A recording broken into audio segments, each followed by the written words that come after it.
कहलू ए पूछी उतार दे चल हट। उतार दे 5 मिनट में बुखार, उतार दे 5 मिनट में बुखार।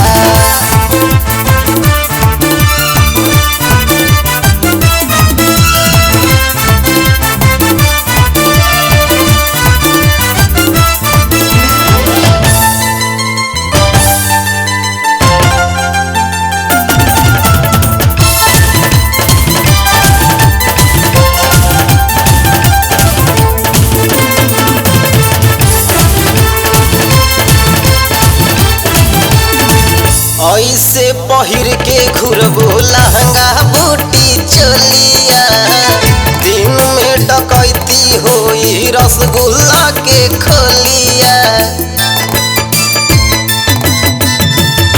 ऐसे पहिर के घुरबो लहंगा बूटी चोलिया, दिन में डकैती होई रसगुल्ला के खोलिया।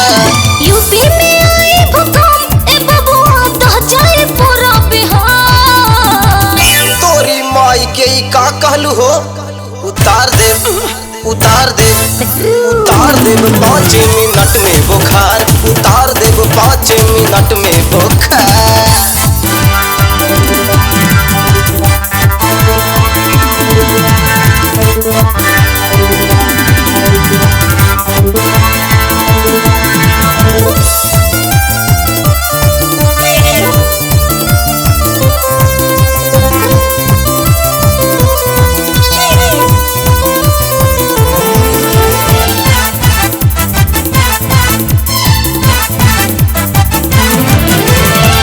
इतना तू फैशन करी घुरबू जे देहात में, 100 से धन लुटा जाई 8 बजे रात में।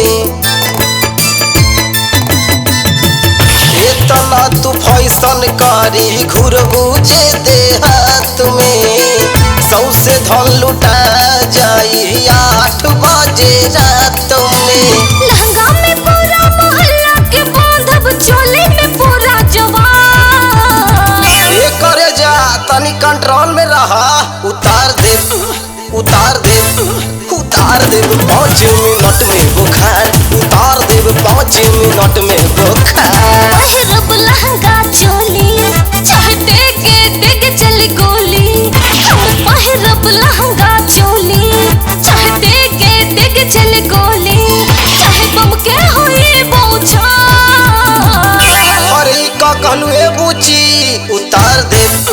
उतार दे अच्छा उतार दे 5 मिनट में बुखार, उतार दे 5 मिनट में बुखार, उतार दे 5 मिनट में बुखार, उतार दे 5 मिनट में बुखार, उतार दे 5 मिनट में बुखार।